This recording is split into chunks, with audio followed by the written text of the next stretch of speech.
دا راته ووایه جی جی چې صفا خبر زه په ټوله قصه باندې پوه یم. تاسو پیسې ورکړې وې د ډیوټۍ؟ او جی او موږ دا پیسې ورکړي. د ډرانه بغیر په پیسو باندې لګي څونه پیسې مو ورکړې دي؟ د څونه ورکړي؟ ستا قصه پرېږده، ته خلاصه ستا کیس جدا دی. هلو، بسم الله الرحمن الرحیم.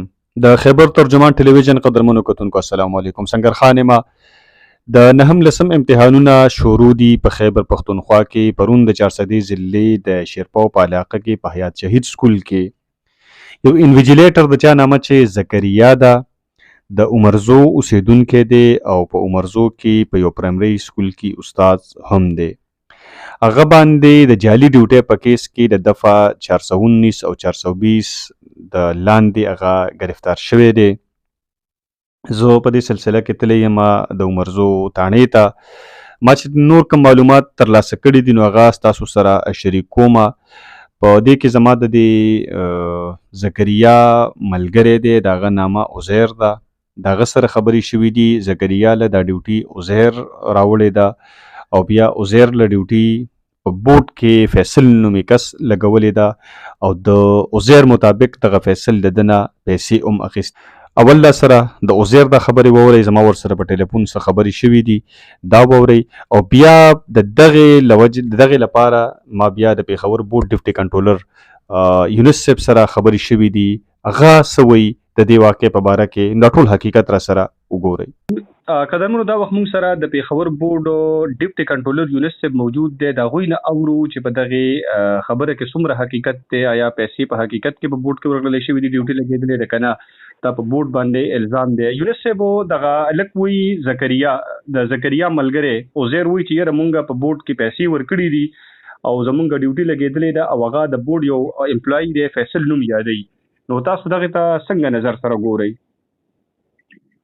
سنگر خان وروره خبره ده چې دا چې دا مونږ چې کوم فیصل نوملي نو مونږ سره یو ملګری دی، هغه پوره نوم شاه فیصل دی او بل دی فیصل ګلزار.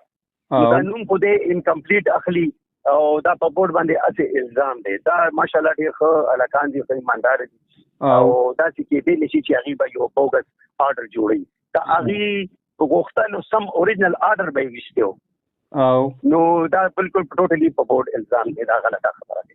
ښه سر، دې کې سر دی بل تاسو د سره دا آرډر د کوم ځای نه راغلی؟ بیا هغې باندې لاندې ستاسو نوم هم دی ډیپټي کنټرولر یونسو. تاسو بیا څنګه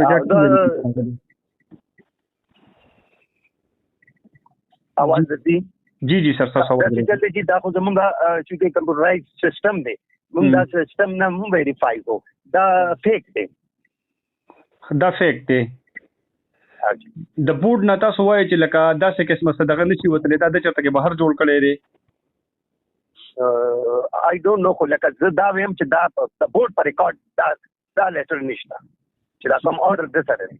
سر داسې خو بیا د دې خو یو دغه دا کېدی شي که نه چې د نه چا پیسې اخیستې وي، هغو له په کمپیوټر کې خپل یو دغه ورکړی وي، ردو بدلې پکې کړي. نو دا خو ګوره سنگر خانه کمپیوټر خو هر ځای کې دي، هر ښار کې شته، هر ځای کې د کمپیوټر اکیډمیانې دي، دا خو هر ځای کې جوړېدی شي.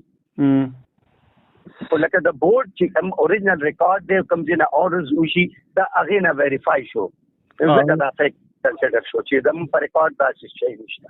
ښه، بل سر دا ده چې هغه په بورډ باندې کوم الزام لګوي دغه فیصل هلک باندې، نو څنګه ګورئ هغه تاسو څه خیال دی چې دا به حقیقت نه وي؟ نه جی، بالکل دا حقیقت خلاف دی. هغه داسې هلکان نه دي، زموږ بورډ کې ډېر ایماندار خلک شته او دا دې چې کوم کسانو دي هغه خو یو ډېر مکمل نوم نه اخلي، ولې چې موږ سره فیصل کس نشته، موږ سره شاه فیصل دی او موږ سره فیصل ګلزار دی. نو دا نوم غلط دی اخلي. سر که دا تاسو خو وداوټ انویسټیګیشن داسې وایي که نه، هغوی هغه چې کوم جرنل ریکارډ دی د هغې په بنیاد باندې خبره کوئ. که پراپر انویسټیګیشن وشي نو څنګه وایي؟ نو هغه خو باید چې انکوایري شوه نو انکوایري کې به بیا ډیفینیټلي بلیک اینډ وایټ به راشي مخامخ. خو دا چې ما ته چې څونه حقیقت مخې ته دی نو دا غلط دی، دا په بورډ الزام. نو سر تاسو دې باندې د انکوایري د کینولو څه پلانینګ څه دغه شته؟ نو فی الحال خو چونکې د دې خلاف یاد شوی دی بیا اتھارټي انکوایري کنډکټ کوي نو بالکل ویلنګ ټول سټاف راځي ته انکوایري ټیسټولو ته تیار. ها سر ټیک ته سر خوشاله اوسئ. قدرمنو کتونکو دا و یونس صاحب د پیښور بورډ ډیپټي کنټرولر هغه موږ سره دغه معلومات شریک کړل. تاسو واوریدل هغوی دغه نه انکاري دي. به هر حال که انکوایري چېرته کېږي نو د هغې لپاره بیا تیار دي.